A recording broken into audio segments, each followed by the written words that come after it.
Assalamualaikum warahmatullahi wabarakatuh. Selamat siang, teman-teman dari kelas Rekayasa Lingkungan dan Penyihatan di kelas C.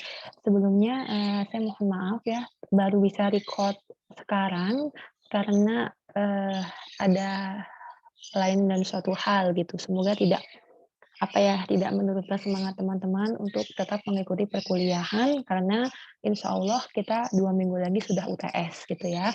Nah, pada kesempatan kali ini saya akan menjelaskan mengenai topik lanjutan dari sebelumnya.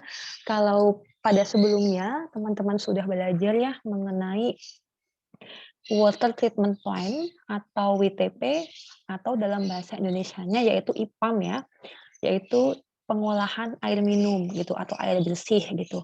Nah, sekarang dan juga kemarin juga sudah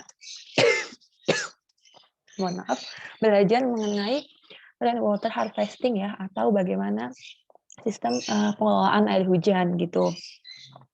Nah, sekarang kita masuk ke dalam materi mengenai air limbah. Jadi dari air bersih, air minum ya, kemudian kita belajar mengenai sistem pengolahan air hujan, kita bikin PAH ya atau pemantahan air hujan, baik itu skala di domestik ya, skala rumah ataupun skala yang lebih besar. Dan sekarang kita masuk di materi mengenai air limbah. Jadi memang untuk keairan ini ada air bersih, air minum, kemudian ada air hujan dan juga ada air limbah. Nah, sekarang kita masuk ke materi yang air limbah. Di mana untuk materi air limbah ini kita sama-sama belajar mengenai instalasi pengolahan air limbah IPAL ya, atau dalam bahasa Inggrisnya yaitu Wastewater Treatment Plant. Jadi bedanya dengan WTP ya. Kalau WTP atau IPAM itu nggak ada waste-nya. Jadi, kalau kita ingat-ingat ya, jadi kita mengolah air ya, seperti yang di tugasnya teman-teman juga ya, teman-teman mencari studi kasus di PDAM gitu ya. Jadi ingin mengolah air yang berasal dari air permukaan ya, baik itu dari air sungai gitu ya, sebagai air baku untuk kebutuhan kita. Kebutuhan apa, Bu? Jadi untuk memenuhi kebutuhan air bersih dan juga air minum kita sehari-hari. Bisa dari air sungai, bisa dari air hujan yang kita tampung, kemudian kita bikin treatment kecil-kecilan gitu kan. Kemudian juga bisa berasal dari air tampungan ya, air tampungan dari mana aja, bisa dari air hujan, kemudian campuran juga mungkin dari air limbah yang masuk gitu ya, air dari apa namanya, air hujan yang melimpas gitu ya, atau kita buat tampungan seperti di danau gitu kan. Jadi ataupun dari air sumur gitu ya. Nah, jadi kalau di IPAM itu kita mengolah gitu ya dari air permukaan, air tampungan, air sungai ya kebanyakan menjadi air bersih atau air minum untuk kebutuhan kita sehari-hari. Nah, perbedaannya dengan IPAL, kalau IPAL itu ini sama-sama deh, sama-sama unit pengolahan air. Tapi kalau IPAL ini yang kita olah itu air limbahnya, gitu. Nah, air sungai itu juga air limbah, Bu. Iya, air sungai itu campuran. Air sungai itu bukan air limbah ya, tapi air yang memang sungai, badan air, gitu. Bangunan air, badan air, sungai. Karena air yang masuk ke sungai itu nggak cuma dari air limbah dari domestik, dari rumah-rumah penduduk ya, di rumah-rumah kita, nggak cuma dari rumah-rumah kita, nggak cuma dari industri, tapi dia juga campuran dari air hujan, kemudian juga, campuran dari ada air sumur masuk juga. Ya istilahnya inputnya itu bermacam-macam dan dia itu dibiarkan selama beberapa puluh tahun gitu, jadi sebagai tampungan air sungai gitu. Nah, kalau yang IPAL ini benar-benar dia itu keluar dari suatu kegiatan gitu, baik itu dari aktivitas rumah, kan kita kalau di rumah tuh kan di toilet tuh kan kita mengeluarkan misalkan ini ya, pup ya yang dari kloset, kemudian juga kita mengeluarkan air limbah yang dari ini ya, yang dari kencing ya, grey water ya atau air dari kencing gitu kan, atau mungkin dari cuci baju, kemudian air dari cuci piring. Nah, itu sebagai air limbah karena memang benar-benar keluar langsung dari sumbernya, gitu. Ataupun juga dari industri, misalkan ada industri pabrik tahu, itu kan mereka juga pasti ada air limbahnya. Nah, itu berarti air limbah karena langsung keluar dari sumbernya gitu. Kalau yang air sungai itu kan memang dia sebagai tampungan air gitu ya. Air danau, cekungan, air tampungan itu memang dia disengaja ya ditampung, entah dari mana aja bisa masuk gitu kan, dari air hujan masuk, dari mana segala penjuru bisa masuk. Nah, kalau air limbah ini benar-benar memang dihasilkan dari sumbernya langsung gitu ya. Nah, apa namanya, sebelum saya masuk ke sana gitu ya, sedikit saya nanti saya akan jelaskan mengenai tugasnya ya. Untuk tugas di materi ini insya Allah dikumpulkan minggu depan ya. Jadi ada 2 tugas. Tugas yang pertama itu adalah teman-teman silakan merangkum pemahaman dari materi dari video tentang sistem pengolahan air limbah onsite sama offsite itu bedanya apa. Silahkan dibuat rangkumannya itu dengan spasi 1 ya, kemudian 1 lembar aja gitu.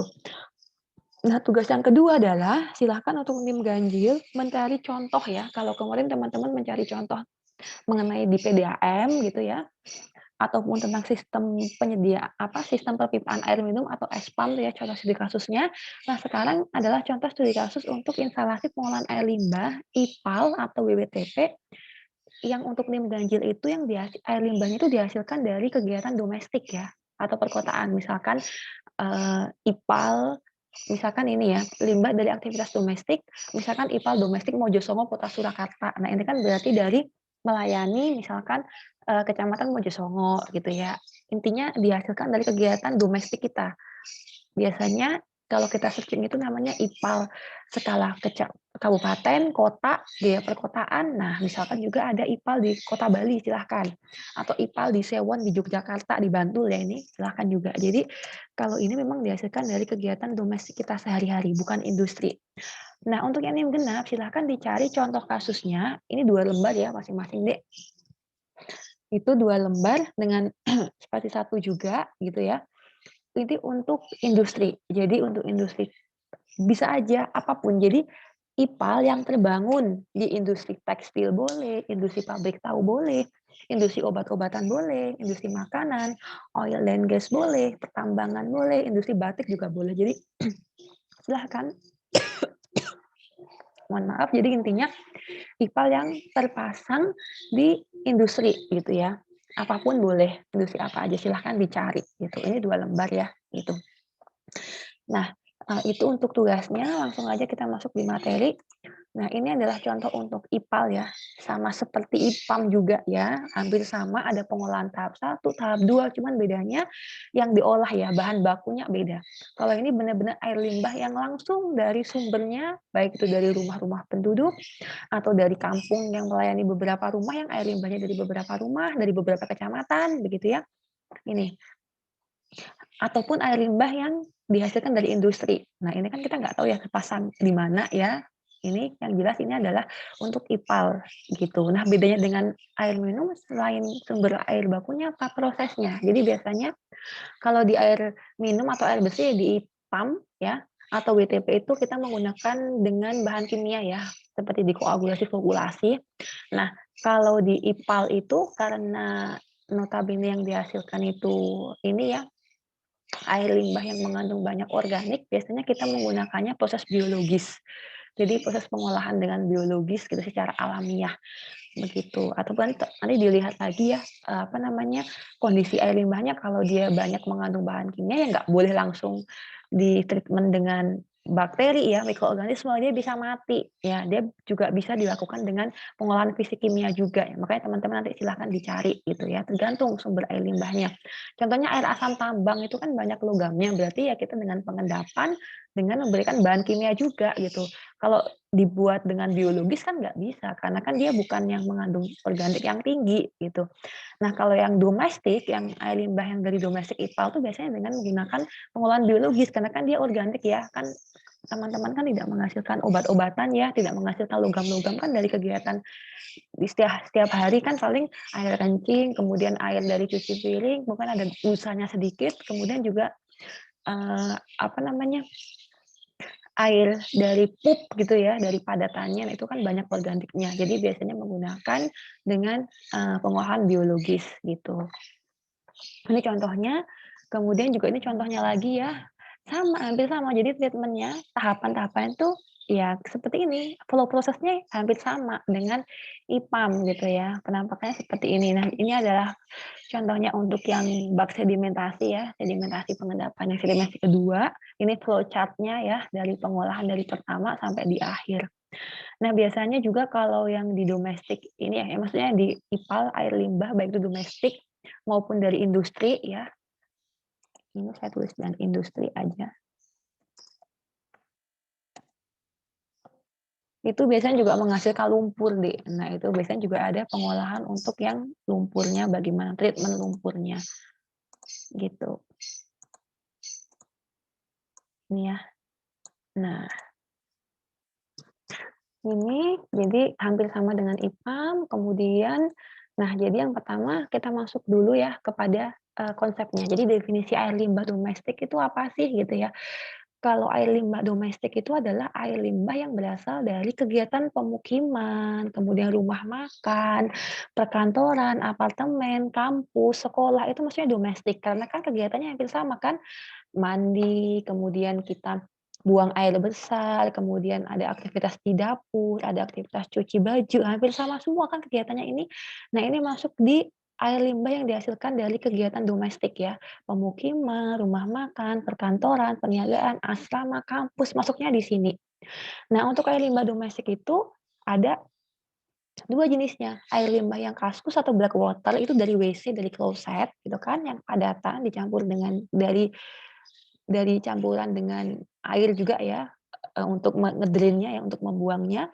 Nah, untuk yang non kaskus itu yang grey water, jadi yang keluar dari full drain dari kamar mandi itu ya, jadi yang keluar dari full drain itu sebagai grey water. Bisa dia itu air dari bekas cuci baju, gitu kan, bisa dia dari kadang juga mungkin kadang juga ada yang kencing juga di ini ya, tidak di kloset ya, itu. Nah, itu maksudnya di, apa namanya, di grey water gitu. Kalau black water tuh memang yang padatannya aja, yang benar-benar dari pupnya yang padat itu namanya adalah air limbah kaskus atau black water dari kloset intinya.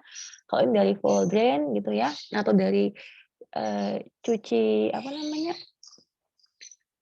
cuci piring juga kadang kalau minyak lemaknya dipisahkan juga bisa ya masuk ke dalam grey water cuci baju. Nah, ini grey water, biasanya cuci baju ya untuk grey water-nya, gitu.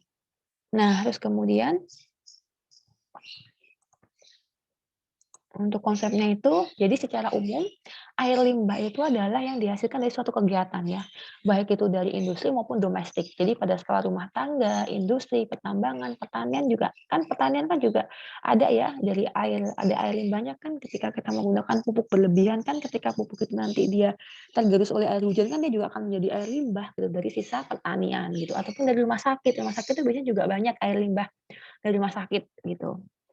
Tapi biasanya kalau rumah sakit ini tergolong B3 ya, infeksius atau bahan berbahaya dan beracun. Jadi treatment-nya itu berbeda karena dia mengandung, virus ya, mengandung penyakit gitu, berbeda.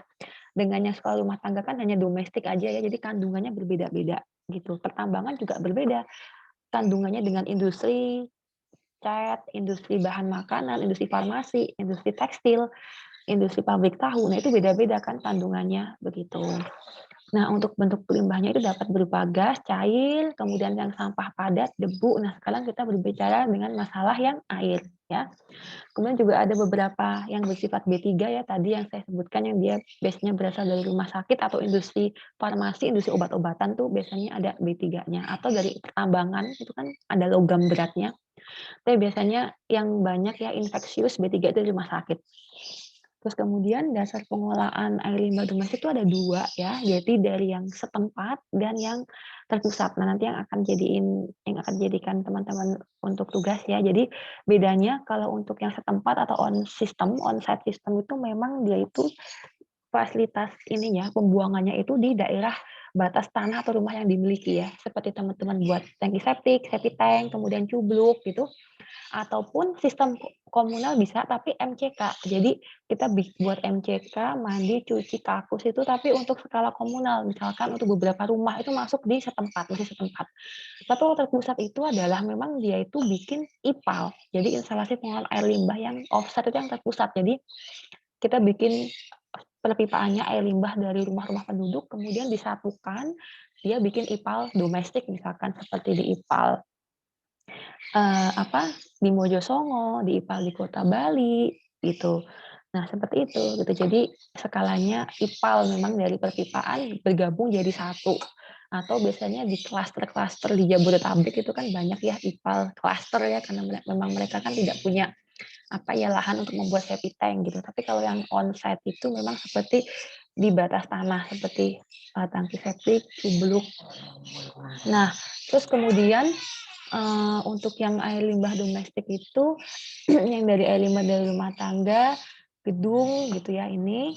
Nah ini jadi kegiatannya itu dari mandi, dari mencuci gitu kan, kemudian dari dapur, dari kaskus. Nah ini masuk di grey water ya, ini masuk di grey water dan black water ini langsung dari kloset, dari kaskus. Ini yang black water ya, dari tangki septik. Kalau yang grey water ini yang dari mandi ya, mandi kemudian mencuci, nah itu grey water semua ya. Nah dari dapur, nah bedanya apa? Kandungannya berbeda ya. Kalau kakus ini kan ada padatannya ya, kalau yang grey water ini kebanyakan sabun. Nah yang padatan ini nggak boleh tercemar oleh sabun gitu, karena kan di situ banyak bakteri ya, nanti kalau banyak sabunnya bisa mati, padahal kita menggunakan mikroorganisme yang terkandung di black water ini untuk pengolahan biologis nanti, untuk pengolahan yang alami, untuk diolah secara alami, yang nggak pakai bahan kimia. Nah, kalau grey water ini kebanyakan sabun, jadi di-treatment sendiri dia, gitu. Jadi dia, pada dasarnya dia nggak boleh dipisah ya, nggak boleh digabung maksudnya. Ini masuk di air limbah rumah tangga, grey water dan black water, gitu. Nah, terus kemudian untuk konsepnya lagi, nah jadi ini adalah mengenai masalah pengolahan air limbah domestik ya, yang dari peraturan ya disebutkan di sini, itu bahwa pengolahan air limbah domestik, jadi masih banyak warga ini masih 7,61 yang melakukan BAB ya. BAB itu buang air besar yang secara terbuka gitu ya. Kemudian juga 77% itu akses untuk pembuangan limbah yang dari domestik ya, dari pembuangan kita mandi, kita BAB itu sudah bagus tuh segitu 77%. Sisanya itu masih belum, begitu. Nah, kemudian tantangannya itu adalah apa? Jadi minimnya masyarakat yang sadar ya akan pengolahan air limbah. Jadi mereka nggak sadar bahwa dari BAB-nya atau dari yang dia cuci baju, kemudian juga dari apa namanya, dari mandi, dari cuci piring, dapur itu harus diolah tuh belum semua sadar gitu. Bahkan banyak mereka juga yang tidak memiliki septic tank gitu ya, gitu. Jadi alias BAB sembarangan gitu. Terus kemudian juga ini masih belum baiknya infrastruktur dari proses IPAL-nya atau tangki septiknya atau MCK yang dibangun itu masih belum bagus gitu. Terus kemudian juga infrastruktur itu ya, jadi IPAL yang sudah terbangun untuk mengolah air limbah itu, air yang keluar dari pengolahan tuh belum semua memenuhi baku mutu. Baku mutu untuk air limbah domestik yang paling baru yang ini ya, yang Permen LHK, Lingkungan Hidup dan Kehutanan nomor 68 tahun 2016 gitu. Terus kemudian juga apa, dari segi pendanaan ya itu juga terkadang masih menjadi masalah. Terus kemudian untuk konsep pengelolaan air limbah domestik itu ya tadi ada 2 ya, yang setempat sama yang komunal. Yang setempat itu adalah yang di onsite, yang komunal itu adalah yang di offsite. Offsite. Nah ini, jadi konsepnya nanti akan saya share semua ya untuk materi ini. Ini adalah materi ini dari TS gitu ya. Jadi bagaimanakah kita membedakan antara offsite dan onsite gitu. Jadi tergantung daerah pelayanannya gitu. Kalau dia itu misalkan di sini ya, kalau memang muka tanahnya, air tanahnya itu lebih dari 1,2 meter atau kurang dari 10 meter, dia boleh membangun tangki septik atau cublu ini ya, tangki septik itu boleh kan tangki septik yang kedap air ya, sesuai dengan SNI ya ini dibangunnya. Gitu. Karena apa? Karena jangan sampai ketika dia kurang dari 1,2 nanti dia akan tergabung dengan sumber air tanah, jadi bahaya. Kalau yang dari air limbah, yang dari tangki septik ini tergabung dengan air tanah ini berbahaya, jadi tidak boleh tercemar. Jadi makanya kadang yang di pembangunan di klaster di Jabodetabek itu dia tidak mampu ya ininya apa namanya muka air tanahnya itu makanya harus menggunakan yang offsite yang komunal gitu.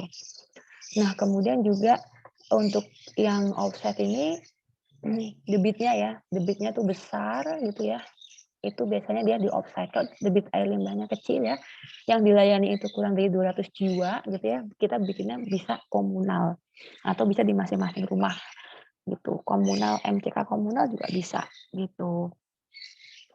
Terus kemudian yang offsite itu juga biasanya yang di ini eh, bangunan pengolah air limbah ya. Jadi kemudian dibuang ke badan air penerima gitu. Ini yang untuk yang domestik ya. Kalau yang untuk non domestik juga tadi yang di industri gitu ya, itu juga ada juga yang dari industri yang mengandung limbah B3 tadi ya, yang berbahaya, infeksius, sama yang, tidak B3 gitu ya. Pada akhirnya dia juga membuat IPAL ini kan, begitu. Terus kemudian sistem pengolahan onsite ya, sistem pengolahan onsite sebelum kita masuk lagi di sana untuk teorinya. Nah,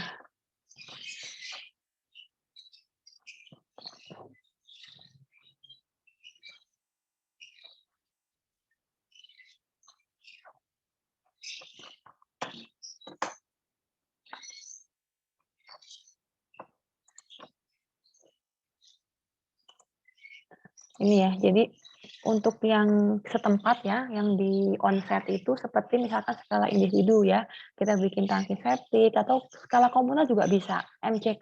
Tapi ini yang kurang dari 200 jiwa tadi, ini kan untuk 10 sampai 50 jiwa. Jadi kita bikin tangki septik yang lebih besar, MCK lebih besar, tapi untuk beberapa rumah penduduk gitu. Nah nanti pada waktu tertentu ya, setelah mungkin tiap 3 tahun itu akan dilakukan sedot tinja ini. Nanti akan dibuang ke instalasi pengolahan lumpur tinja. Jadi IPLT itu khusus untuk mengolah lumpur tinjanya. Kalau ini kan air limbahnya tadi ya, gitu ya, baik itu yang kalau ini air limbahnya gitu kan yang grey water maupun black water gitu kan. Tapi kalau yang tangki septik biasanya langsung yang dari black water yang dari apa namanya, dari kloset gitu kan. Nah, kalau yang terpusat itu memang dia itu tidak punya septic tank gitu, atau tidak punya MCK, tidak punya cubu gitu, tapi dia dibangun perpipaan dari rumah-rumah ini kan, dari dapur, kamar mandi, WC ini di perpipaan, pakai pipa tinja, non tinja ini kan, kalau pipa tinja kan berarti dia dari kloset kan, kalau non tinja berarti dari grey water, dari mandi gitu ya, dari cuci baju gitu. Kalau yang penangkap lemak itu biasanya dari aktivitas kitchen atau dapur. Nah, kemudian dia dibuat perpipaan, namanya sistem penyediaan penyaluran air limbah. Nanti minggu depan kita akan belajar gitu ya.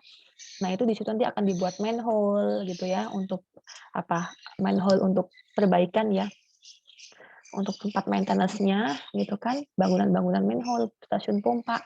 Nah, nanti pada akhirnya ketika dia lebih dari 20.000 jiwa tadi ya, dia harus bikin IPAL secara pusat. Jadi dijadiin satu, bikin skala perkotaan atau skala pemukiman.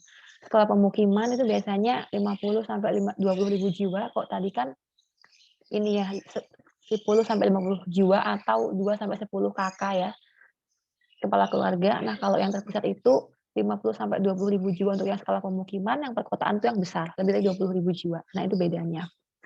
Bedanya untuk yang onsite sama offsite. Nah, kemudian di sini. Jadi untuk yang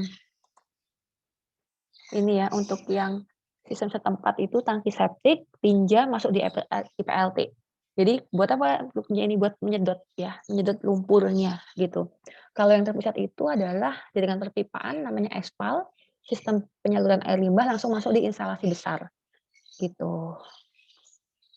Nah, jadi untuk yang sistem setempat itu, jadi kita pakai tangki septik gitu kan, kemudian disedot, dibuang ke IPLT ini kan.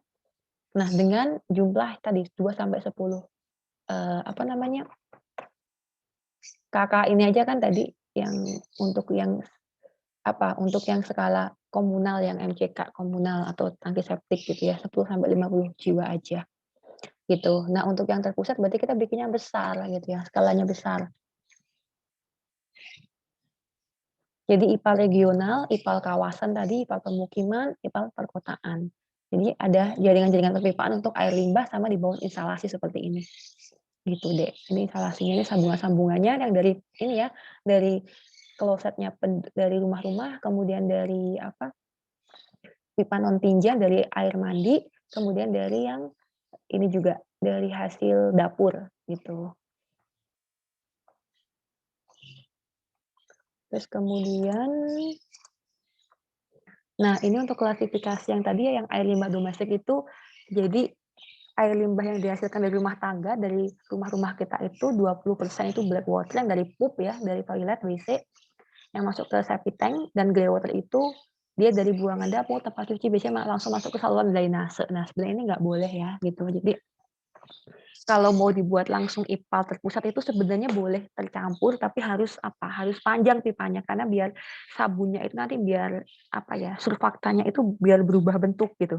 Karena kalau ini banyak sabunnya dia akan mengganggu proses biologis di sini. Kan tadi sudah saya jelaskan, sabun itu kan mengganggu aktivitas mikroorganisme gitu. Jadi harusnya ini juga diolah gitu, tapi biasanya ini bisa di-treatment terlebih dahulu yang sabun-sabunnya ini bisa dihilangkan gitu kan.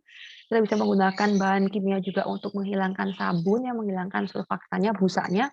Nanti baru airnya itu digabung dengan ini dari black water dan semua masuk di IPAL. Ini untuk yang ini ya. Nanti untuk yang offset ya, jadi yang ketika kita mau menggabungkan ya, menggabungkan jadi satu di offset itu, jadi kita treatment dulu yang dari grey water ini, misalkan kita bikin filter yang untuk menghilangkan sabunnya dulu, karena sabunnya ini mengganggu pengolahan domestik yang air limbah yang biologis ini. Nanti baru kita gabungkan, dua-duanya itu baru kita gabungkan, itu boleh gitu. Tapi biasanya kalau yang sistemnya on-site gitu, dia langsung dibuang ke drainase kan tanpa diolah, padahal harusnya dia harus diolah terlebih dahulu, karena kan ketika mereka langsung terkumpul di sungai kan nanti pasti akan banyak apa, banyak sabunnya gitu. Makanya biasanya sebelum ke drainase itu kalau yang on-site itu mereka bikin sumur resapan, jadi bikin filter. Kalau yang black water itu masuk di septic tank gitu kan, gitu, septic tank. Nah, kalau yang grey water itu sebenarnya nggak boleh langsung dibuang ke drainase, tapi dia harus pakai sumur resapan terlebih dahulu ya. Kalau di menggambar teknik kan ada menggambar sumur resapan, ya nah itu seperti filter untuk ini, biar sabunnya itu hilang, jadi nggak langsung dibuang, gitu. Terus kemudian juga karakteristik air limbah itu kandungannya ini yang akan disesuaikan dengan baku mutu ya, itu mengandung minyak lemak gitu ya. Ini kan dari aktivitas dapur ya, makanya di dapur itu kita bikin bak penangkap lemak ya, yang biasanya di bawah ini ya, di bawah tempat cuci piring itu kan ada ya bak penangkap lemak minyaknya. Kemudian kalau yang organik ya, yang mengandung organik itu ya kita menggunakan yang bukan biologis tadi dengan bakteri. Nah, kalau yang anorganik terlarut seperti yang tadi grey water banyak sabunnya itu kita menggunakan saringan filter. Bisa dengan karbon aktif, bisa dengan apa namanya media silika, bisa dengan seperti filter yang di IPAM kemarin gitu. Saringan, jadi membuat filter sederhana atau sumur resapan ya, isinya ijuk juga boleh gitu. Karbon aktif, silika. Nah, ini adalah untuk menghilangkan anorganik yang terlarut seperti misalkan sabun gitu ya. Nah, kalau minyak lemak yang dari aktivitas apa namanya tadi dapur ya harus dihilangkan minyak lemaknya, dibuat bak penangkap minyak lemak. Namanya biasanya disebut dengan grease trap gitu. Nah, itu terus kemudian sedikit kita kembali ke sini ya. Jadi kenapa kita harus melakukan suatu pengolahan? Jadi limbah yang kita hasilkan kenapa harus diolah? Ya iya, karena bayangkan aja kalau kita nggak punya septic tank di rumah ya semua langsung dibuang ke mana coba? Kan pasti akan mencemari di mana-mana, terus kemudian pupuk juga akan tersebar di mana-mana. Nah, kayak gitu. Jadi kita harus melakukan pengolahan terhadap limbah yang kita hasilkan sendiri, gitu. Karena dia berpotensi menimbulkan pencemaran air dan gangguan kesehatan. Makanya kan seperti ini ya, seperti ini dari industri, kemudian banyak yang masih mandi cuci di sungai, kemudian ini kan langsung dibuang dari industri, kemudian banyak yang masih BABS sembarangan, dan mereka bikin jamban ya atau cubluk ya, tapi kan biasanya kan tidak kedap air, jadi dia meresap ke air tanah, jadi dia mencemari air tanah. Makanya tangki septik sekarang itu harus dibuat sesuai dengan SNI yang kedap air. Kemudian juga masih banyak yang melakukan pembuangan lumpur tinja ilegal. Jadi mereka nggak dibuang ke instalasi pengolahan lumpur tinja atau IPLT, tapi dibuang sembarangan. Biasanya di bawah flyover itu kan ada ya, atau di ujung mana pokoknya masih sembarangan gitu. Nah, padahal air limbah tadi ya, baik itu yang dari pup ya, lumpur tinja maupun yang dari grey water itu, mereka mengandung senyawa organik yang apa, mengandung bakteri sama kuman gitu, virus gitu ya. Makanya yang ini kan bakteri patogen. Dan senyawa-senyawa yang lain dan itu harus diolah begitu, harus di-treatment sebelum dia dibuang ke badan air, sebelum dia dibuang ke lingkungan. Nah, ini akibatnya tidak diolah tuh kenapa? Limbah tidak diolah, pasti akan ada dampaknya untuk kesehatan, masyarakat, sama dampak kualitas lingkungan juga banyak gitu ya. Jadi seperti badan air tercemar, kemudian juga peni ini kan 75% sungai itu tercemar gitu. Dan air tanah itu juga tercemar juga, karena apa kan, kita banyak yang tidak mengolah, dari septic tank-nya, dari grey water-nya, tidak dibuat sumur resapan, tidak dibuat septic tank gitu. Kemudian juga tidak dibuat IPAL gitu, dan juga peningkatan biaya produksi air minum, karena apa? Karena air sungai itu kan jadi semakin tercampur apa namanya, tercemar dengan air limbah dari domestik, otomatis biaya untuk instalasi IPAM-nya makin besar gitu kan.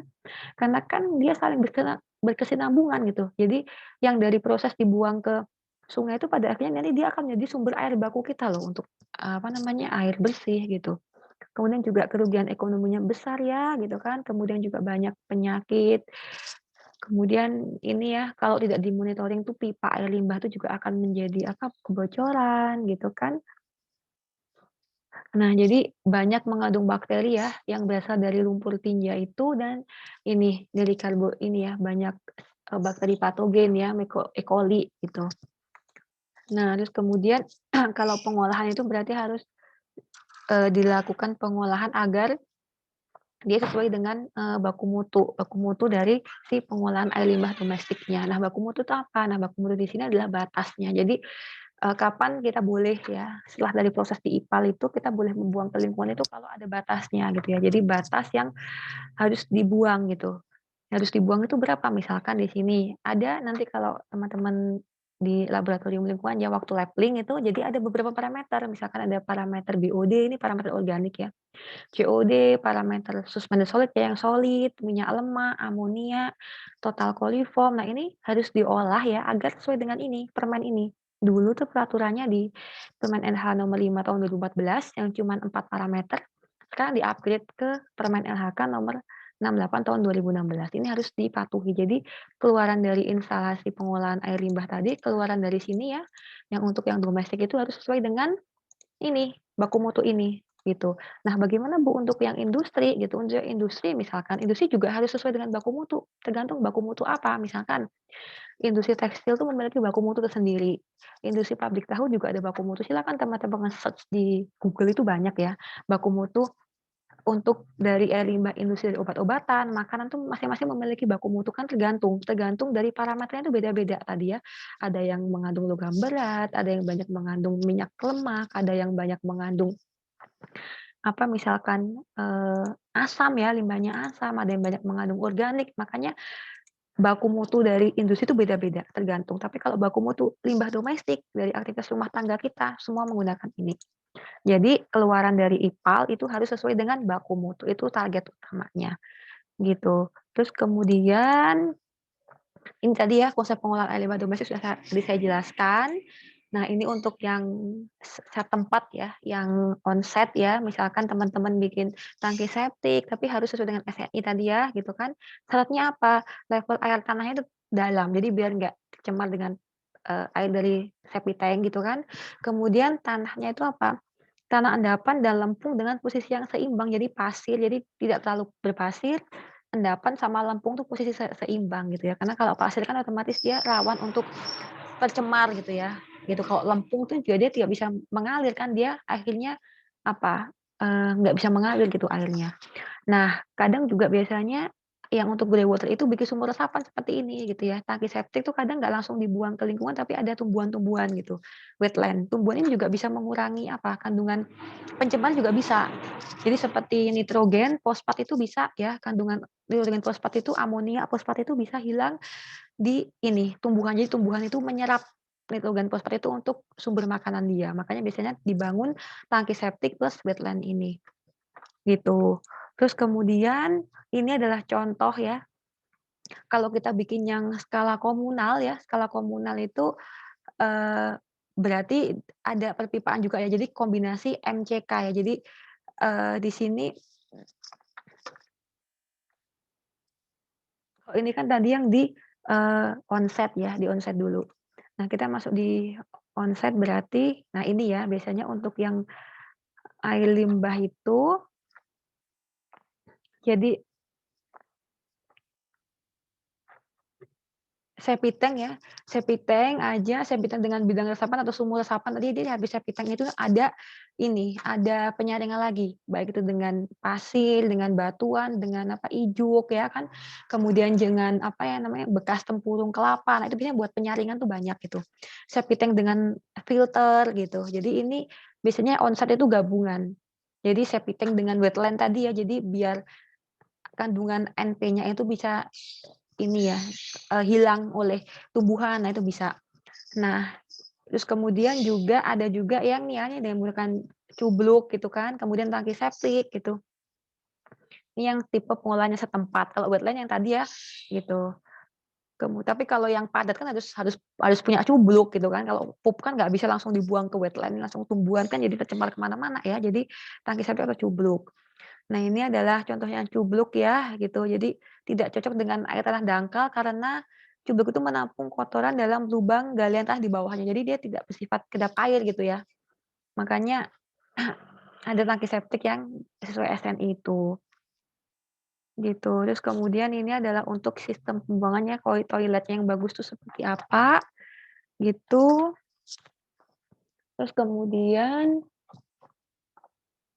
wetland ini ya tadi yang saya ceritakan, di tangki septik itu adalah salah satu contoh pengolahan air limbah domestik secara anaerobik. Kenapa? Karena dia nggak pakai bahan kimia, langsung secara alamiah menggunakan mikroorganisme tapi nggak pakai oksigen ya, jadi tanpa oksigen.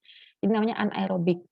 Proses ini dapat memisahkan padatan dan cairan di dalam air limbah. Padatan dan cairan itu memerlukan harus diolah ya, karena banyak mengandung bakteri, bibit penyakit yang berasal dari kotoran manusia kan feses itu kan banyak ya yang nanti akan menyebarkan penyakit-penyakit harus diolah di tangki septik gitu. Ini ada SNI-nya jamin kedap air dan efisiensi pengolahannya ya setelah di tangki septik itu 60-70% tadi parameter BOD, COD tadi ya itu akan hilang gitu. Nah, ini ada perhitungannya. Jadi tangki septik itu ini airnya masuk ya, kemudian ini untuk mengendap lumpurnya di saluran 8 nanti yang biasanya disedot ya sama truk tinja ya untuk dibuang ke IPLT. Nah, ini outlet-nya ini. Jadi ini pipa inletnya, nah ini ada hitungannya desainnya ini gitu. Nanti silahkan teman-teman kalau misalkan tugas akhir bisa menggunakan desain ini gitu. Ini ya, desain instalasi pengolahan air limbah baik itu yang on-site maupun off-site itu bisa dibuat, tugas akhir. Jadi desain seperti ini, gitu.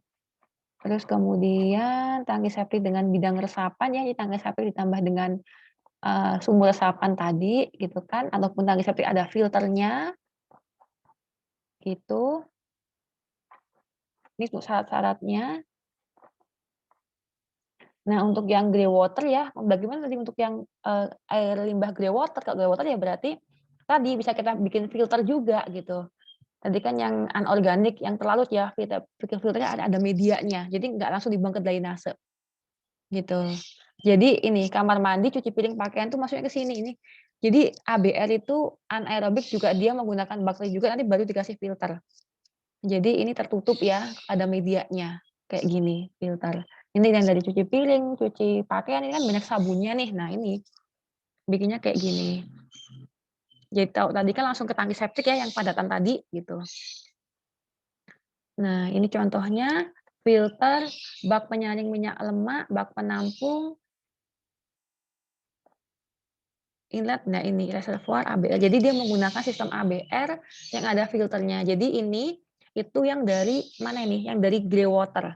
Jadi yang dari kitchen yang dapur tadi ada penyaring minyak lemaknya di sini, gitu kan. Pertama inlet masuk di sini airnya, ini ya yang kita beton ya, kita galian gitu ya. Terus kemudian yang bak jadi ada 2 ya. Jadi kalau kita bisa bikin yang di atas tanah ya, atau yang tidak permanen, yang dari bahan fiber, yang bisa dibawa ke mana-mana, kalau ini tuh yang di bahan galian, gitu. Jadi kita bikin konstruksinya, yang nggak bisa dipindah kan kalau ini permanen. Ini inletnya air masuk ke sini, kemudian ditampung di sini baknya. Nah, karena dari dapur tadi banyak minyak lemaknya dipisahkan di sini. Kemudian setelah itu masuk di ABR. ABR tuh secara biologis habis itu masuk di filter, ada medianya, baru nanti dibuang di reservoir. Ini untuk yang grey water-nya. Kalau yang black water tadi sudah jelas ya, dia masuknya di tangki septik, baik itu tangki septik sendiri, tangki septik atau cubluk ya, atau tangki septik, kalau cubluk udah nggak boleh ya, tangki septik yang apa namanya, yang bergabung dengan wetland gitu ya, ada juga tangki septik yang dengan filter tadi ya, dengan sumur resapan. Nah, ini contohnya untuk yang padatnya. Nah, kalau yang grey water tadi ya sudah jelas ya perbedaannya. Terus kemudian jangan sampai salah ya konsepnya. Terus kemudian untuk yang teknologi onset tapi yang komunal kan juga ada ya untuk beberapa tadi 20. Tadi untuk sampai berapa jiwa tadi gitu ya. Nah, itu Ini untuk yang komunal tadi ya. Jadi septic tank yang bersama, septic tank yang untuk beberapa rumah tadi, itu nanti septic tank yang bersama, septic tank yang bersekat. Septic tank yang bersekat dengan filter tuh berarti bersekat itu tadi ya, sekat-sekat seperti ini septic tank-nya tapi dibuat lebih besar. Tujuannya apa Bu? Buat sekat-sekat itu, biar terjadi kontak antara bakteri dengan limbahnya. Karena kan bakteri microorganisme itu kan akan menguraikan kandungan organik dari air limbah, dari pup itu, biar dia bisa sesuai dengan baku mutunya kan, jadi secara alamiah. Makanya dia dengan menggunakan sistem, apa namanya, anaerobik gitu. Atau juga yang bersekat dengan filter, ya kan, kemudian dengan filter dengan tanaman juga bisa, ataupun dia menggunakan, apa namanya, ini, alam aerobik. Nah ini ya, jadi teknologi yang onset yang komunal itu bisa dilihat ya, jadi dari ini, dari RT, dapur, laundry, grease trap ya ini dapur, kamar mandi, laundry, grease trap ini masuk ke inlet. Kemudian masuk ke pengendapan gitu ya, kemudian masuk ke ABR, hubungan ke drainase, gitu. Nah, tapi kalau seperti ini ya, kalau seperti ini harus ada pretreatment dulu ya. Jadi ini ada penghilang minyak lemaknya dari grease trap, kemudian untuk yang laundry ini harus ada filternya dulu di sini. Jadi nanti dia bisa mengganggu, bisa bisa tersumbat nanti gitu ya. Jadi untuk yang WC ya, dari WC sama dari laundry, dapur tuh harus dipisahkan ya. Jadi ketika mereka sudah di treatment masing-masing, di pretreatment baru digabungkan bisa saya jelaskan tadi, gitu.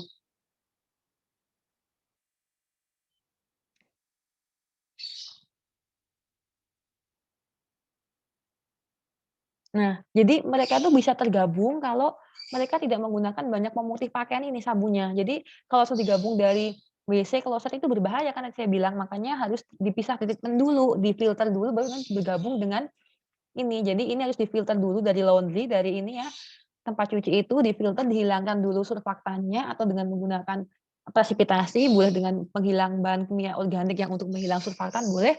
Nanti baru digabung di pengolahan dari biologis ini, anaerobik yang ada wafelnya ini tadi. Ini boleh bergabung dengan yang di WC tadi. Dan dari apa namanya, dari gisep juga boleh, dari dapur. Ketika minyak lemaknya udah dihilangkan dulu, karena minyak lemak itu juga mengganggu proses biologis nanti. Jadi nggak boleh mengganggu yang dari pupnya WC ini. Jadi yang kandungan minyak lemaknya harus dihilangkan, busa harus dihilangkan, itu prinsipnya. Jadi jangan sampai lupa. Itu. Jadi black water nanti ini masuk ke sini ya, baru nanti masuk ini. Nah, pada akhirnya jadi pengolahan jadi satu juga boleh, lalu dibuang ke drainase. Terus kemudian tangki septik yang bersekat ini ya, sekat-sekat ini untuk beberapa orang, ini kudu komunal tangki septiknya. Terus kemudian ini untuk yang ini ya, tangki septik bersama ini untuk beberapa rumah aja, kalau ini skalanya lebih besar ya, dengan sistem baffle. Kalau ini kan langsung aja ya, cuman tadi ya yang digambar tadi, yang dibawa untuk pengendapan, kemudian baru airnya itu mengapung di atas gitu kan, mengalir. Kalau ini ada sekat-sekatnya. Terus kemudian ini contohnya yang tangki bersekat dengan filter ya. Jadi sekat-sekatnya ada filternya. Jadi ada medianya. Baru dibuang ke drainase.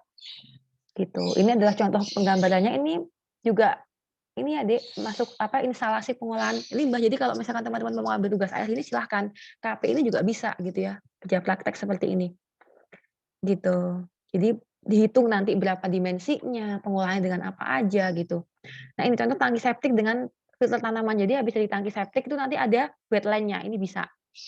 Gitu. Jadi baru nanti ke drainase kan. Jadi malah subur-subur kan tanaman-tanamannya gitu. Karena kan yang dari tangki septik sudah diolah gitu. Nah kemudian juga ada tangki septik dengan aerasi, dikasih oksigen. Nah ini mungkin untuk yang lebih besar ya skalanya. Begitu juga bisa. Tangki septik dengan sistem aerasi. Begitu. Terus kemudian ini untuk instalasi pengolahan lumpur tinja itu untuk lumpur yang dari sedot tinja ya. Sedot sedot apa tinja itu ini tidak perlu ya yang lumpur tinja itu jadi pengolahannya emang hanya lumpurnya aja. Jadi lumpur dari tusuk tinja itu diolah, dikeringkan dulu, dikumpulkan, dikeringkan dulu lumpurnya, diolah dengan biologis juga gitu. Jadi intinya adalah pengeringan lumpur. Padahal nanti dia bisa jadi pupuk gitu. Jadi lumpur-lumpur yang dari septic tank itu bisa kita di sedot tinja itu ya, itu nanti bisa dikeringkan dulu gitu ya, kemudian dia diolah di biologis nanti baru jadi pupuk gitu. Jadi lumpur tinja segar nanti dia akan menjadi dekomposisi yang 8 sampai 7 hari, kemudian nanti setelah didekomposisinya ini kan pada akhirnya lumpurnya adalah didekomposisi jadi pupuk, gitu.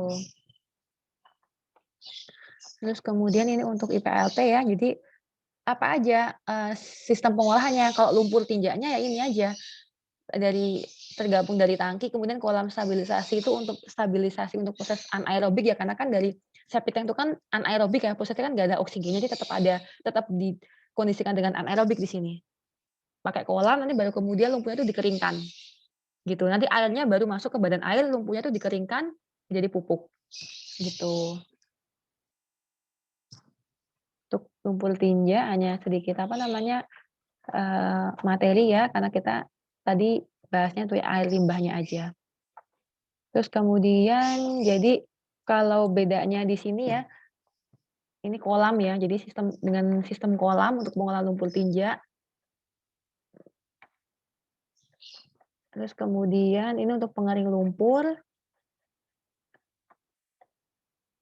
Nah, sekarang kita masuk yang di offsite. Yang di offsite itu berarti yang dia bikin IPAL kan. Nah, bikin IPAL itu benar pusat tadi. Nah, sekarang kita masuk di IPAL gitu.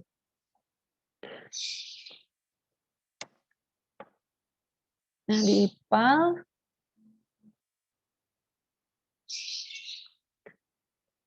kalau di IPAL tuh berarti kita harus tahu kan perpipaannya bagaimana, nanti kan debitnya akan diolah tuh berapa, perpipaan dari rumah-rumah itu berapa. Nah, itu. Seleksi debit, kemudian perencanaan pipa persil. Nah, ini contohnya ya, contohnya misalkan seperti ini dari rumah-rumah penduduk kan, dari pipanya ini kan pipa air limbah, yang ini kan pipa air minum ya. Ini manhole tuh untuk apa? Untuk maintenance. Jadi kalau misalkan ada yang menyumbat, mau dibersihkan itu dibuka harus ada manhole setiap berapa meter pipanya.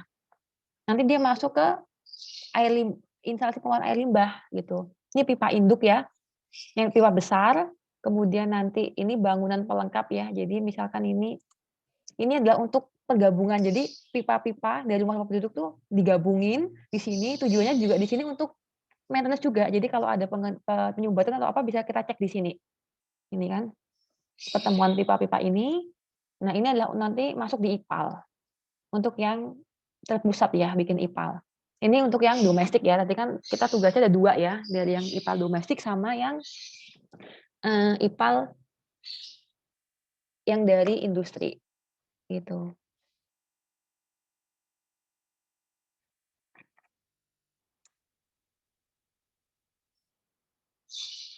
Nah, terus kemudian, bagaimanakah urutannya ya, urutannya untuk sistem pengolahan yang di IPAL itu seperti ini.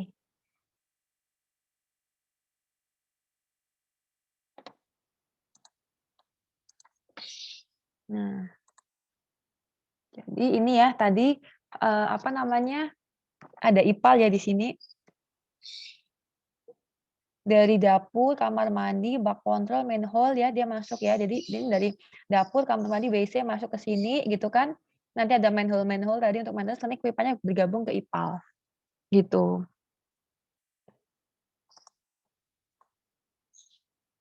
Nah, ini untuk IPAL perpipaan yang komunal ya. Jadi atau bak kontrol atau manhole ya. Jadi pertemuan percabangan pipa untuk maintenance untuk melihat ada penyumbatan nggak, harus dicek ya, karena sering menyumbat gitu. Nah, yang tadi ya, jadi ada perpipaannya bagaimana, ada instalasi bangunannya gitu kan. Terus kemudian, nah untuk komponen sistem penyaluran air domestik itu tadi ya, jadi dari pipa tinja, pipa non tinja, pipa bak penangkap lemak, kemudian ada bak kontrol akhir dari rumah, kemudian dimasukkan ke pipa persil. Nanti tergabung di pipa yang lebih besar lagi, ya kan? Di apa namanya? Masuk di bak ini, bak inspeksi itu untuk apa namanya? Untuk pengecekan, baru nanti masuk ke pipa lateral, masuk ke IPAL gitu. Jadi dari pipa tinja, non tinja, bak penangkap lemak ya, bak kontrol, nah ini langsung masuk ke IPAL. Nah, biasanya kalau seperti ini ya, ini kan kalau tidak ada laundry itu nggak masalah, karena kan cuci baju kan tidak terlalu banyak ya, karena jadi langsung tidak perlu di-treatment dulu, sekalian sini nggak apa-apa, Dek, gitu. Karena kan perpipaan tuh kan panjang, jadi kalau ini panjang, jadi nanti sabunnya itu bisa berubah surfaktannya, jadi sudah tidak berbahaya lagi gitu. tapi dilihat dulu gitu, jangan sampai menggunakan pemutih, banyak sabun, ada aktivitas laundry, ini berbahaya kalau digabung gitu. Jadi tetap harus yang paling bagus tetap harus dipisah ya, antara yang tinja sama non tinja tadi. Andaikan digabung harus ada treatment dulu, ada filter dulu kayak gitu, sebelum dia tergabung di IPAL. Karena dia bisa mengganggu itu, apa namanya, sabun-sabunnya bisa mengganggu gitu. Jadi kalau pipanya panjang ya, pipa panjang itu kan otomatis terjadi proses ya, sebelum dia masuk ke IPAL, nah itu busanya bisa hilang gitu. Nah, apa aja tahapannya itu dari yang pengolahan awal ya di inlet, tahap pertama, tahap kedua, tahap ketiga, mau lanjutan. Ada pengolah lumpur. Jadi dari subsistem pelayanan tuh berarti dari rumah-rumah penduduk ya, kemudian pengumpulan tuh berarti pengumpulan tuh ada seperti misalkan ya dikumpulkan ya, pengumpulan dengan perpipaan, ini pengumpulan, pelayanan tuh berarti dari rumah-rumah yang dilayani dan di subsistem di pengolahan terpusat dengan menggunakan IPAL di sini, gitu.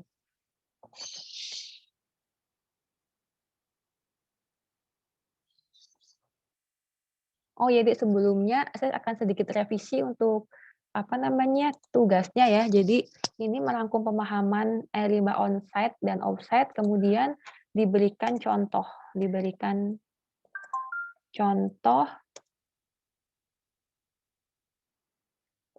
juga ya untuk yang onsite ini. Contoh yang onsite itu seperti apa, kalau ini kan sudah yang offset ya. Kalau ini udah yang offsite, ya kan ini. Hmm, diberikan contoh yang sistem onsite, itu. Terus nah ini ya, Dek, ya. Terus kemudian tahapannya apa aja pengolahannya, Dek? Tahapan pengolahan tahap pertama, tahap kedua, tahap ketiga, dan pengolahan lumpur gitu, Dek. Jadi kalau pengolahan tahap pertama itu bedanya apa? Nah, ini seperti yang di WTP juga gitu. Jadi yang tahap pertama itu dari masuk dari jaringan perpipaan air limbah ya dari rumah-rumah penduduk, kemudian masuk di sumur pengumpul, kemudian ada saringan, ada screen ya untuk menyaring sampahnya, kemudian nanti ada penyaring pasirnya juga kadang di chamber. Kemudian nanti di sini dipompa ke atas masuk ke bak ekualisasi. Sama seperti yang di IPA, Mbak, equalisasi untuk menyamakan debit, konsentrasi biar dia nggak shock loading gitu kan. Jadi ini pengolahan tahap pertama. Tujuannya apa di sini? Pengolahan fisik ya, untuk menghilangkan material kasar ya, seperti misalkan kan kalau dari ya mungkin kalau dari rumah-rumah penduduk, kalau dia tertutup jadi pipanya deh kalau ini tuh harus tertutup ya, aspal tuh nggak boleh terbuka. Kan dia berbahaya, dia nggak boleh tercampur dengan air hujan. Jadi perlu diingat bahwa konsepnya untuk yang air hujan itu tidak boleh tercampur dengan air limbah, jadi harus tertutup. Kalau air hujan itu kan bisa terbuka dengan drainase ya. Tapi kalau yang air limbah itu tertutup, harus ada sistem saluran air limbah yang tertutup, nggak boleh terbuka pakai pipa. Jadi kalau terbuka kan dia pasti akan tergabung nanti dengan air hujan kan, nanti dia bisa banjir, kan debitnya jadi besar kan. Jadi air hujannya jadi tercampur, jadi kotor dengan air limbah itu yang pertama, yang kedua apa, debitnya besar nanti nggak mampu IPAL-nya. Desainnya kan yang kita desain kan cuma air limbah aja debitnya, nggak dicampur dengan air, hujan gitu. Jadi tertutup ya, harus tertutup pipanya itu.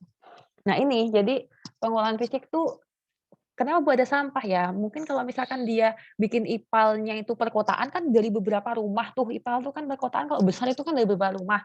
Nah mungkin nanti dia ketemu dengan yang sistem terbuka, jadi bisa aja dari pipa-pipa itu nanti sebelum masuk di IPAL itu ada bak terbuka gitu kan, kadang bak terbuka yang sudah tercampur gitu ya. Nah itu bisa ada pasirnya gitu ya, ada sampahnya gitu kan. Nah, jadi istilahnya pasti adalah daun apa gitu, pasti ada yang nyangkut, itu tetap ada namanya screen di sini, untuk penyisian awal, material yang dapat dipisahkan secara alami, pengolahan tahap satu di situ. Nah, makanya di sini kan sumur pengumpul, kemudian ada saringan screen, ada bak penangkap pasir ya, itu terkadang seperti itu deh. Jadi, kalau skala perkotaan yang besar di kota Bali itu ya, dari rumah penduduk yang banyak itu kan kotoran itu kan nggak bisa kita prediksi ya apa aja gitu ya, nggak cuman dari kitchen, nggak cuman dari sabun mandi kita, nggak cuman dari kloset, tapi juga dari mana aja, makanya tetap ada saringan, kan dia akan merusak pompa. Di sini kan akan kena pompa ya, jadi dikumpulkan di sumur pengumpul, kemudian ada saringannya, ada bak penangkap pasir atau grease chamber. Kalau emang dia nggak dibuatin juga nggak apa-apa ya kalau domestik. Kalau kalau misalkan dari saringan tuh langsung ke bak evakuasi juga boleh, atau bak sedimentasi lah di sini, gitu. Sedimentasi ya, di sini bak ekualisasi dulu, buat menyamakan debit, konsentrasi, kemudian diendapkan dulu, tetap harus ada endapannya, tidak boleh langsung gitu ya. Ini udah diendapin dulu, baru nanti dia masuk ke pengolahan tahap 2 gitu kan. Karena kan kita tidak tahu ya ada apa aja, karena pengolahan biologis itu harus kita kondisikan, bagaimana mikroorganisme itu bisa bekerja dengan baik gitu. Makanya harus tetap ada saringan, ada bak pengendap pertama. Nah, ini kan tahapannya. Nah, nanti kita desain ukurannya berapa. Kemudian tahapan kedua itu pakai apa? Pengolahan biologis ini. Nanti setelah pengolahan biologis ya, habis itu nanti ada pengolahan tahap ketiga jika diperlukan, tergantung kebutuhan. Nanti baru ada kan di sini ada lumpur tuh, lumpur dari pengolahan biologis itu ada lumpurnya. Nanti di pengolahan lumpur tadi saya bilang tadi, pengolahan lumpur itu bisa dikeringkan, kemudian diproses biologis lagi, nanti baru jadi pupuk gitu kan. Selama dia itu tidak mengandung bahan kimia gitu. Kalau ada bahan kimianya kan berarti harus ada treatment-nya juga untuk menghilangkan bahan kimianya. Karena pengolahan air itu juga bisa menghasilkan lumpur, jadi masalah lagi nanti lumpurnya gitu. Jadi ini pengolahan tahap pertama, tahap keduanya di sini ya. Terus kemudian pengolahan yang tahap kedua tuh biasanya menggunakan pengolahan biologis tuh ada 3, anaerobik, aerobik, sama kombinasi. Nah, biasanya anaerobik itu ini ya, yang sistemnya yang anaerobik itu tanpa oksigen ya. Jadi ketika organiknya itu tinggi, pakainya di anaerobik. Jadi ada sistem terlalu ini ya, yang suspended growth sama terlekat itu maksudnya itu adalah media. Jadi seperti pengolahan biologis itu kan ada medianya ya, untuk media lekat bakterinya. Nah, itu di sini ada namanya di sini anaerobic buffer reactor, itu ada buffernya tadi untuk kontak mikroorganisme sama air limbah. Kemudian anaerobik, kolam anaerobik berarti kolam besar gitu ya. Jadi dia dengan kedalaman yang sangat dalam, makanya dia sistemnya anaerobik. Nah, kalau attached gitu berarti ada medianya, media seperti tracking filter gitu ya, seperti MBBR, nah itu ada medianya untuk media lekatnya. Gitu. Ada media lekatnya di situ. Kalau ini tuh nggak ada media lekatnya. Jadi yang attached itu adalah maksudnya itu adalah tempat bertumbuhnya bakteri mikroorganisme. Jadi semakin banyak bakteri yang hidup, nanti dia akan semakin bagus untuk mengolah. Kalau ini kan yang suspend itu kan dia cuman mengendap di bawah, makanya ada kolam yang besar tapi dibiarin aja dengan kedalaman tertentu dan dengan baffle. Dan dibangun dengan apa? Baffle tadi, disekat-sekat tadi. Gitu. Nah, kalau upflow anaerobik itu banget itu, ini jadi jenis-jenisnya ya, Dik, ya, jenis pakai pengolahan apa itu tergantung kita. Nah, bagaimana Bu pemilihan ini? Tergantung kita punya lahan apa tidak, tergantung dananya berapa, tergantung operasional sama maintenance-nya berapa. Jadi ada beberapa tuh yang OP-nya tuh tinggi, tergantung kebutuhannya. Kita lebih enak menggunakan sistem yang seperti apa. Tapi tetap harus kita desain kan, kita menggunakan sistemnya tuh apa aja yang kita pilih gitu. Nah, kalau aerobik itu dengan oksigen, jadi ada yang mengendap sama ada yang media lekatnya juga. Kolam aerasi, jadi itu suatu kolam besar dengan kedalaman yang nggak terlalu dalam, dikasih baling-baling atau oksigen besar. Nah, untuk yang kedua itu yang ada medianya, seperti misalkan dengan MBBR ya, ada medianya, media lekatnya, kemudian juga ada ini ya, kontak stabilisasi. Ini contoh-contohnya. Oh, ini untuk yang suspensi, yang suspended ya, mohon maaf ya. Yang apa namanya, yang tidak ada medianya, yang ini ada medianya, yang attached group ini. Nah, kalau yang suspended itu berarti memang dia seperti kolam aerasi biasa, ataupun ini ya, ada extended aeration, ada squeezing bed reactor. Nah, ini nanti silahkan dilihat bedanya apa itu ada masing-masing. Tapi pada dasarnya dia itu pengolahan dengan aerobik dengan menggunakan biologis, nanti desainnya juga berbeda setiap unit ini, tergantung yang kita pilih yang mana. Nah, sistem terlekat itu yang attached group itu berarti ada tracking filter yang menggunakan media MBBR, ada LBC itu seperti piringan besar, tracking filter. Nah, seperti ini. Nah, untuk perbedaannya pengolahan tahap 1, 2, ketiga itu bagaimana, Bu? Nah, pertama itu kan ini ya, jaringan perpipaannya dari aspalnya, kemudian dia masuk di sini ya, masuk di sumur pengumpul, saringan, bak penangkap pasir, bak ekualisasi tadi ya, ini sebagai tahapan pertama. Setelah itu dia masuk ke tahapan kedua. Silahkan kita pilih apa. Jadi makanya tadi yang pertama, setelah tahapan 1 itu beres, jadi ya hilang, kita masuk ke tahapan kedua. Jadi tahapan 1 itu untuk menghilangkan TSS, minyak lemak, gitu kan dia kan masuk di parameter juga ya tadi. Kemudian yang tahapan kedua itu dia untuk menghilangkan parameter-parameter biologis yang organik gitu. Jadi makanya dia di sini menggunakan biologis di sini. Kalau industri berarti tergantung nanti industrinya menggunakan apa gitu. Sama aja, kalau pengolahan tahap kedua itu berarti untuk menghilangkan organik, kemudian untuk menghilangkan kimia ya, logam berat, bahan kimia itu di pengolahan tahap kedua, gitu. Gitu ya, jadi untuk proses pengolahan biologis biasanya, misalnya dengan menggunakan tanpa oksigen dan oksigen. Nah, untuk pengolahan tahap ketiga itu ketika masih ada yang tidak terpenuhi, misalkan tadi ada kandungan total koliform ya, ketika dia masih belum bisa hilang di pengolahan tahap 1 sama tahap 2, dia harus ada pengolahan tahap ketiga, misalkan dikasih desinfektan, kemudian dikasih UV, pokoknya untuk menghilangkan koliform ini. Atau mungkin dia masih mengandung sisa logam berat, nah mungkin juga dia menggunakan bahan kimia gitu, dikasih filter lagi, atau mungkin dia masih mengandung nitrogen sama fosfat tinggi, berarti kita kasih wetland gitu. Jadi tahap 1 itu untuk yang tahap pengolahan fisik ya, ini untuk yang menghilangkan secara fisik ini, kalau tahap kedua itu biasanya menggunakan proses biologis ya, tergantung nanti kita menggunakan pengolahan biologis atau pengolahan pengolahan kimia itu tergantung kondisinya. Jadi kalau kandungan ini ya, parameter BUD sama COD-nya itu di atas 0,5 ya, kandungan organiknya itu tinggi, yang bisa diolah dengan mikroorganisme kita pakai biologis ya, karena ini sangat menjanjikan, Dek. Jadi diusahakan tuh tidak menggunakan pengolahan dengan bahan kimia, karena dia akan menghasilkan lumpur yang mengandung bahan kimia lagi, berbahaya lagi gitu. Nah, yang ketiga itu kalau masih ada misalkan sisa logam, misalkan ada logam yang masih tersisa dengan filter tadi ya, kemudian juga masih ada kandungan N sama P, kandungan amonia, atau koliform, nah ini harus diolah lagi. Makanya tahap pertama, kemudian di sini ada tahap kedua, tahap ketiga itu yang belum bisa hilang, misalkan nitrogen, fosfor ini ya, presipitasi dengan wetland. Nah, ini kan misalkan masih ada bahan kandungan kimia seperti desinfektan gitu. Nah, kalau pengolahan lanjutan itu ini ya, jadi kalau misalkan masih ada kandungan yang benar-benar misalkan air lindi ya, licit yang dari sampah itu kan kandungannya berat ya. Nah, itu dilihat lagi. Ini bisa diolah lagi dengan koagulasi flokkulasi, presipitasi. Nah, nanti kemudian lumpurnya ini masuk di pengolahan lumpur. Nanti kan saya bilang ya ada pengolahan lumpur itu kan misalkan pengeringan lumpur, pengolahan dengan anaerob atau dengan kimiawi gitu ya. Terus nanti dia akan dikeringkan lumpurnya, di slab drying bed, di filter press. Bed filter press ini baru dibuang ke pemanfaatan atau dijadikan pupuk atau di disposal, di pembuangan. Jadi gitu ini tahapannya ya.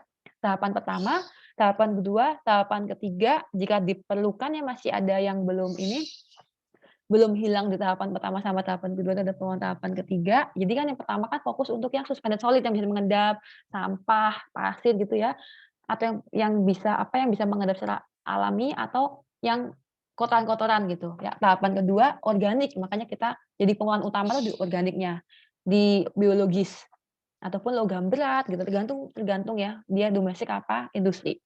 Kemudian yang tahapan ketiga berarti yang masih belum ini, misalkan masih ada NP-nya ya, fosforus satu masih ada, nitrogennya masih ada bakteri koliformnya, masih ada amonianya gitu ya, atau masih ada logamnya gitu. Nah, kalau yang pengolahan lanjutan itu yang benar-benar masih ada yang tersisa gitu. Baru ini masuk di pengolah lumpur dari lumpur proses biologis ini, ataupun di bak pengendap ini kan ada lumpurnya nih.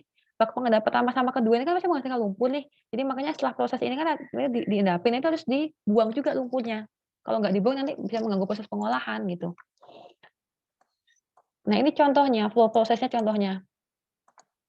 Ini ya, jadi flow proses ya contoh misalkan dari limbah WC, laundry itu, nah ini biasanya black water, dari dapur. Nah ini kan, ini nah biasanya ini tadi ada pre-treatment dulu ya. Nah pre-treatment terlebih dahulu gitu kan. Jadi ini ada pre-treatment terlebih dahulu. Terkadang dia ada pre-treatment terlebih dahulu, filter ya, pre-treatment.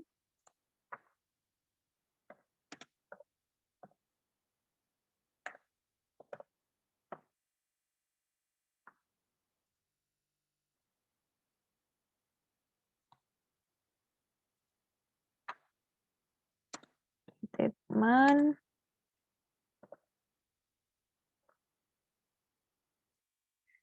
Misalkan filter di sini.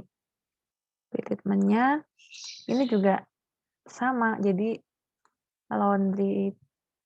Nah, ini pre-treatment juga.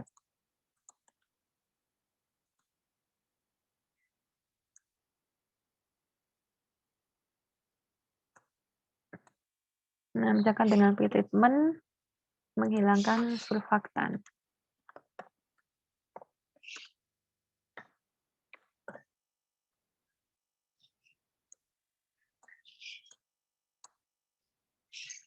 Nah, jadi ini ya, Dek, ya. Jadi dari air WC itu ya, jadi masuk ke tangki septik, masuk ke manhole ya untuk proses apa namanya ini? Untuk maintenance-nya, untuk pengecekannya, kemudian dari air limbah laut itu ada treatment dulu untuk menghilangkan surfaktannya, misalkan filter dan sebagainya. Kemudian ini juga ya, presipitasi presipitasi gitu. Nah, ini juga gitu, yang air limbah groundwater juga harus ini nih, tergantung kalau dia banyak limbahnya ya, banyak air limbahnya, maka dia juga ada pretreatment-nya gitu. Gitu. Kalau mengandung banyak apa sabunnya gitu, Dek.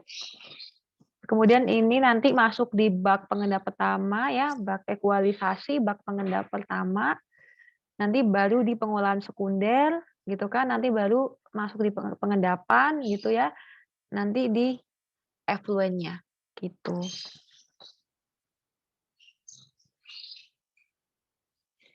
Nah, biasanya sebelum efluen ini ada yang namanya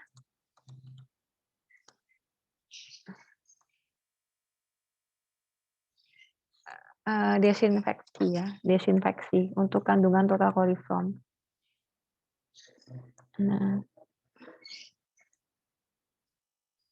ini ada sedikit revisi ya, ini desinfeksi, baru masuk ke efluen tadi ini. Sama seperti yang di sini ya.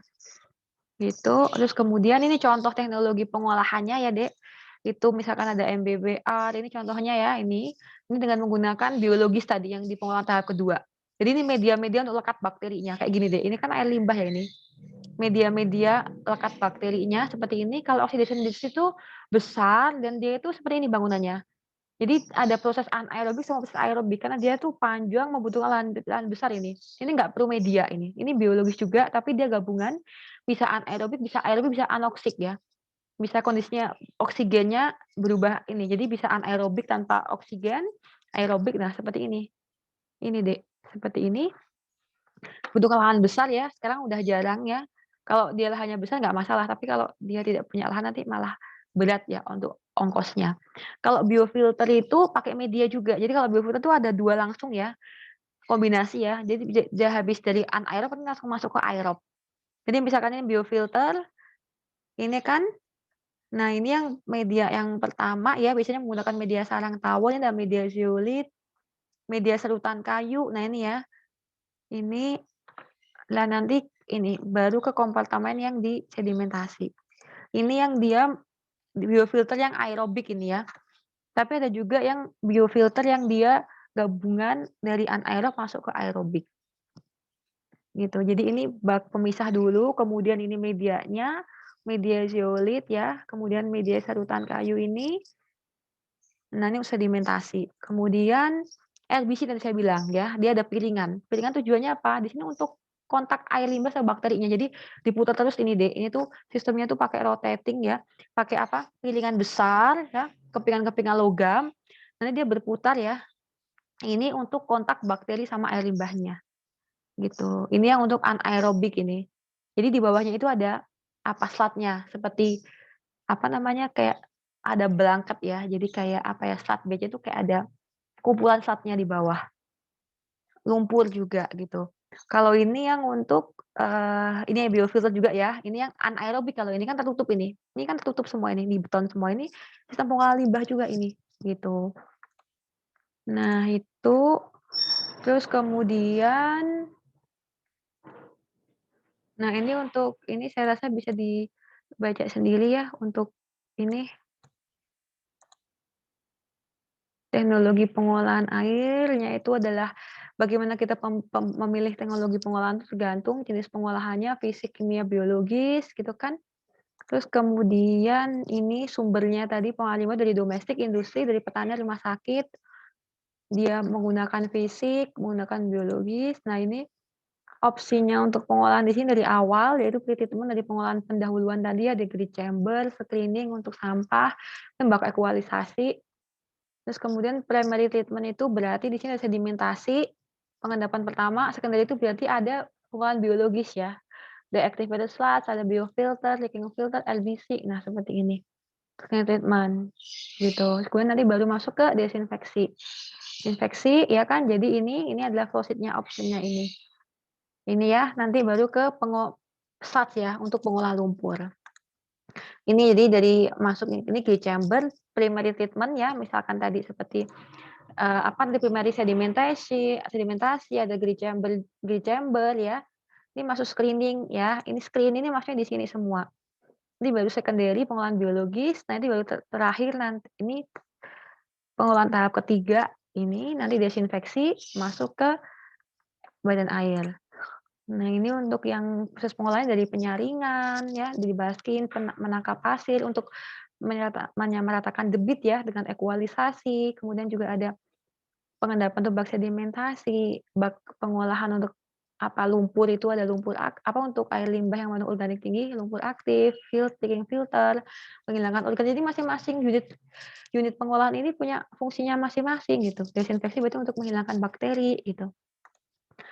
Nah, ini ya komposisi air limbah itu air itu sekitar segini. Kalau air limbah ya ini ya, bukannya dari pup ya, bukan dari kloset ya, karena kan ini solidnya itu cuma 1% gitu. Ini dari penelitian, ini untuk pengolahan anaerobic digestion itu untuk pengolahan lumpur. Ini nggak usah. Nah, untuk yang pengolahan domestik itu baru yang ini. Jadi sewage ya, itu adalah untuk pengolahan air limbah tadi, IPAL tadi ya. Yang saya jelasin tadi ya, jadi unsur-unsur sistem pengolahan air limbah domestik itu yang sumber air limbahnya apa, pengumpul, penyalurnya itu perpipaannya, sumber air limbah itu dari kitchen, dari kloset, dari air mandi gitu kan. Sarana pemeriksaan setempat itu berarti yang on-site yang saya jelasin tadi, kemudian bak pengumpul, bak penyalur perpipaan, bak pengolahan, ini bak pembuangan ke drainase. Maksudnya begitu, ini unsurnya pengolahan limbah ya. Dikumpulkan jadi satu gitu kan di sumur pengumpul, kemudian ada perpipaannya, diolah, diIPA, ini baru dibuang ke drainase. Ini kan seperti ini, sarana pengumpul. Nah, ini kalau ada yang setempat tuh misalkan ada grease trap ya, gitu kan. Ini misalkan ada pre-treatment dulu gitu. Ini terus kemudian kandungannya itu apa di sini? Bahan padat total, ada kandungan BOD, COD, ada bakterinya gitu kan kalau domestik ya. Ini untuk yang septic tank, ini adalah desain septic tank gitu. Terus kemudian, nah ini untuk yang pengertian air limbah domestik itu seperti apa ya, tadi ada onsite, ada offsite. Ini sudah saya jelaskan tadi, bedanya onsite sama offsite sudah. Terus kemudian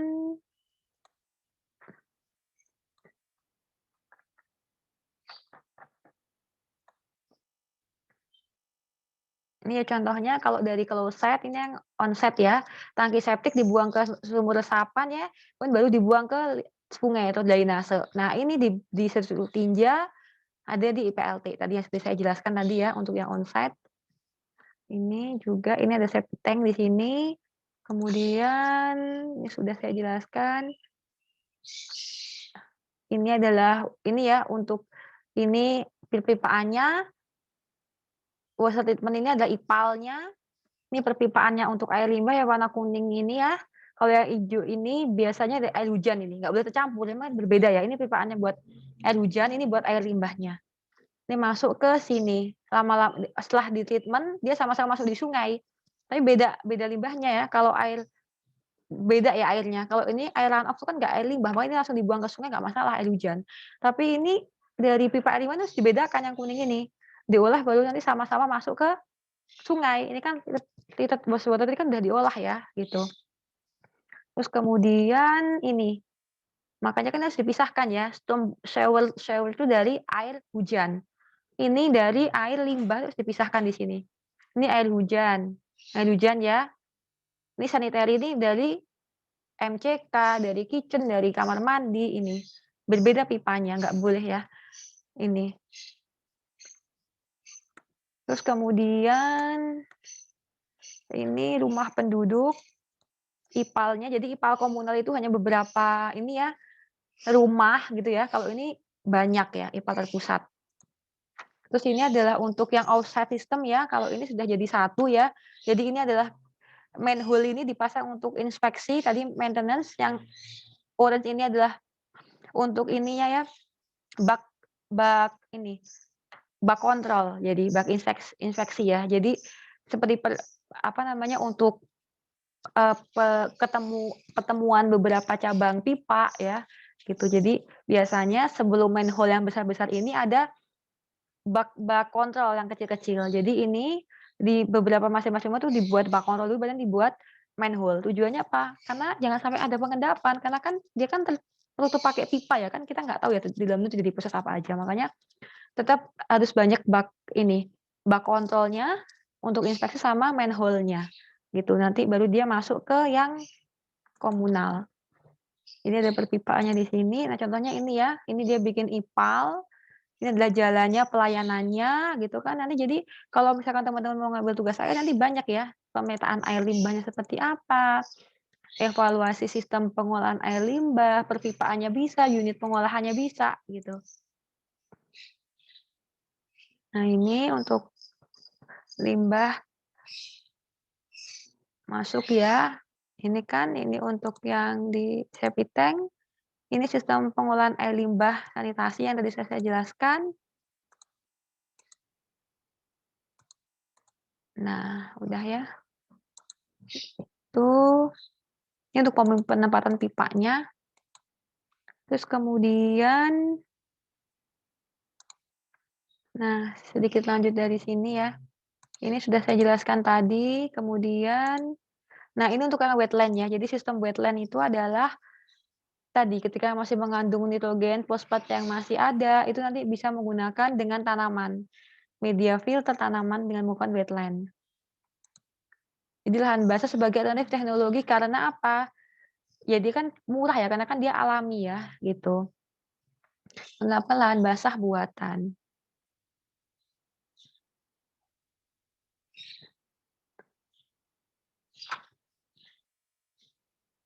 Biasanya wetland ini dibuat di pengolahan tahap terakhir deh. Jadi kalau dia masih organiknya tinggi tuh nggak boleh langsung dibuat ke wetland, nanti bisa mati semua ini. Jadi ini tempatnya di pengolahan akhir, gitu. Terus kemudian ini udah.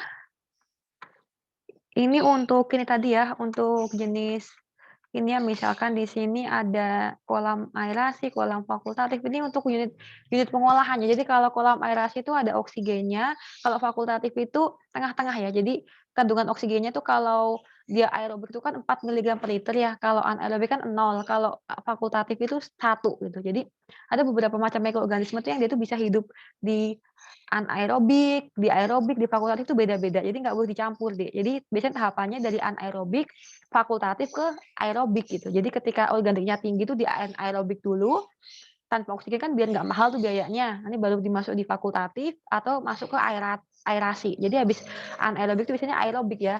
Biasanya aerobik itu nggak terlalu tinggi kandungan BOD COD-nya karena kalau tinggi dia mahal gitu.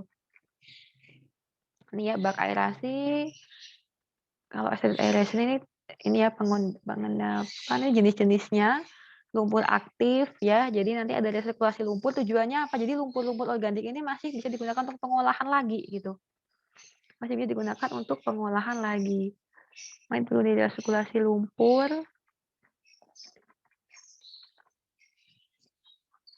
Ini adalah untuk RBC tadi ya saya jelaskan tadi ya.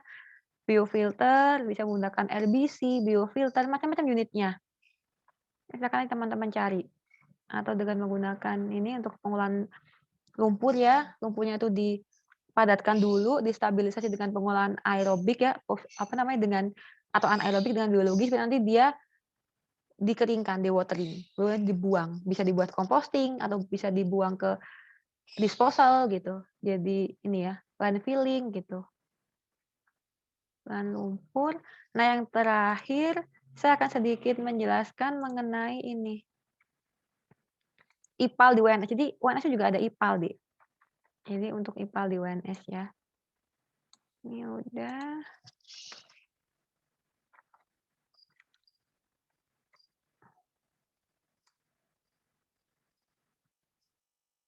Ini pengolahan IPAL. Nah, IPAL di UNS tuh ini ya, ini adalah IPAL di UNS. Nah, dia itu ada di lembah teknik, jadi teman-teman kalau sudah offline nanti silahkan ya, ngelihat itu ada di sebelah lembah teknik ada IPAL. Nah, ini ada IPAL UNS tuh yang melayani buat area kampus ya, domestik area kampus, kamar mandi gitu ya, toilet, semuanya apa namanya, di kantin itu semuanya masuk di sini, ini di lembah teknik ya ini. Nah ini untuk IPAL UNS ini silahkan kalau misalkan mau dikaji atau ini bisa ini. Jadi ini ya, tujuannya itu adalah untuk mengatasi masalah limbah cair di kampus UNS dan di kawasan Jayabes. Jadi beberapa penduduk di Jayabes itu masuknya di ini, di IPAL UNS ini. Sumber limbahnya dari mana? Dari mahasiswa, dosen, masyarakat ini.